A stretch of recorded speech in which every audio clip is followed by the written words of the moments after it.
In this video, I'm going to show you how to merge data sets and calculate means when two groups of data are mixed together.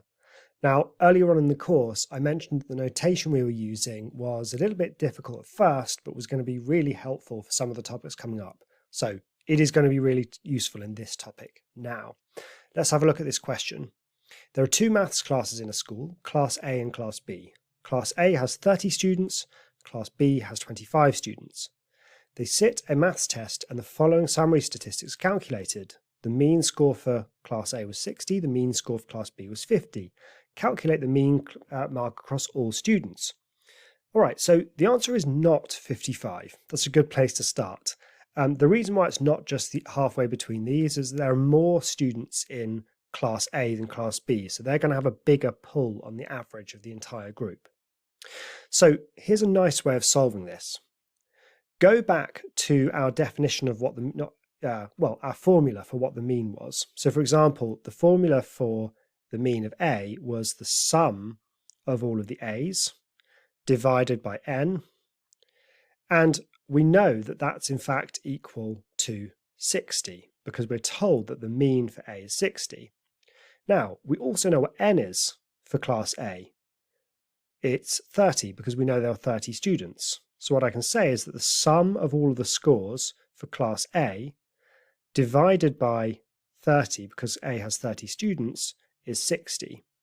Now, multiplying both sides by 30, I'm going to get that the sum of the scores for Class A is 30 times 60, which is 1,800.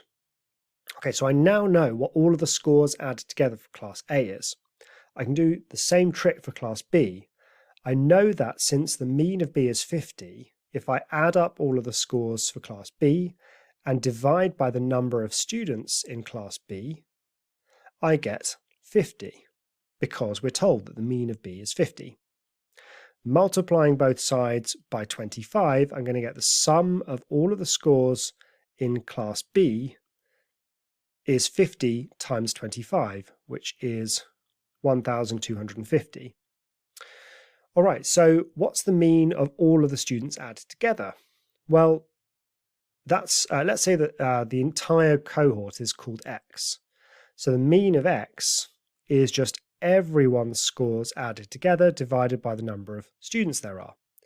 But everyone's scores added together is just all of the students in Class A added together, plus all of the students in Class B added together, divided by the number of students in Class A, plus the new number of students in Class B.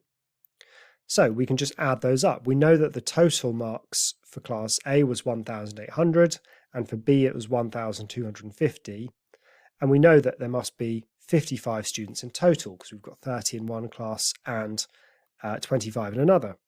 And now I'm just going to key this straight into my calculator. So 1,800 plus 1,250 divided by 55, and our answer is 55.45.